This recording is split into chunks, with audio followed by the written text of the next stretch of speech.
Assalamualaikum dan selamat siang.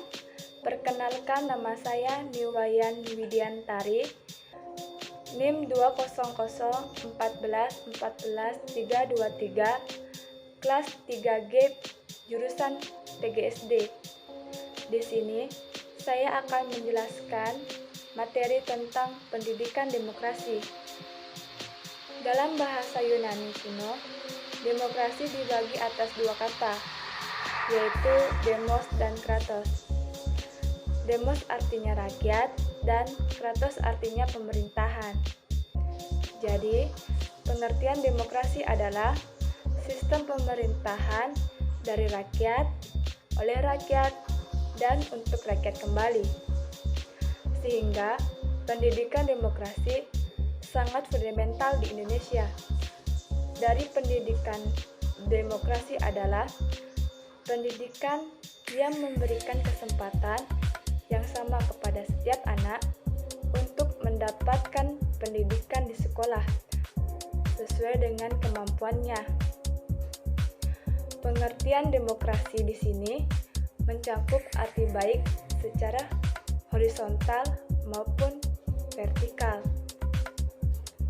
Maksud demokrasi secara horizontal adalah bahwa setiap anak tidak ada kecualinya mendapatkan kesempatan yang sama untuk menikmati pendidikan di sekolah.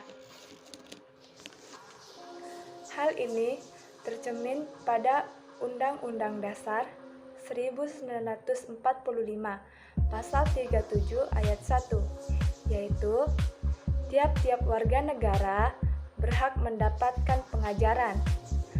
Sementara itu, demokrasi secara vertikal ialah bahwa setiap anak mendapatkan kesempatan yang sama untuk mencapai tingkat pendidikan sekolah yang setinggi-tingginya sesuai dengan kemampuannya. Sedangkan dalam pendidikan itu sendiri, demokrasi ditunjukkan dengan pemusatan perhatian suatu usaha pada si anak didik dalam keadaan sewajarnya. Di kalangan taman siswa dianut sikap Tutwuri Handayani, suatu sikap demokrasi yang mengakui hak si anak untuk berkembang menurut kodratnya. Sehingga demokrasi dapat diartikan sebagai sistem pendidikan yang mampu menawarkan kemungkinan kepada peserta didik untuk dapat berkembang dan mengasah kemampuan nalar dan pemikirannya secara bebas, serta pengembangan potensi intelektual siswa melalui pendidikan formal. Dengan demikian, demokrasi pendidikan merupakan pandangan hidup yang mengutarakan persamaan hak dan kewajiban, serta perlakuan yang sama dalam berlangsungnya proses pendidikan antara pendidik dan anak didik, serta juga dapat dengan pengelolaan pendidikan.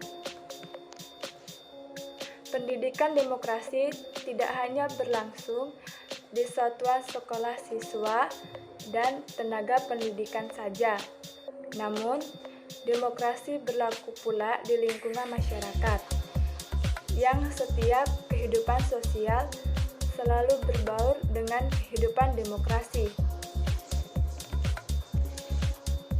Karena itulah, pendidikan demokrasi dalam pengertian yang luas patut selalu dianalisis sehingga memberikan manfaat dalam praktek kehidupan dan pendidikan yang paling tidak mengandung hal-hal sebagai berikut.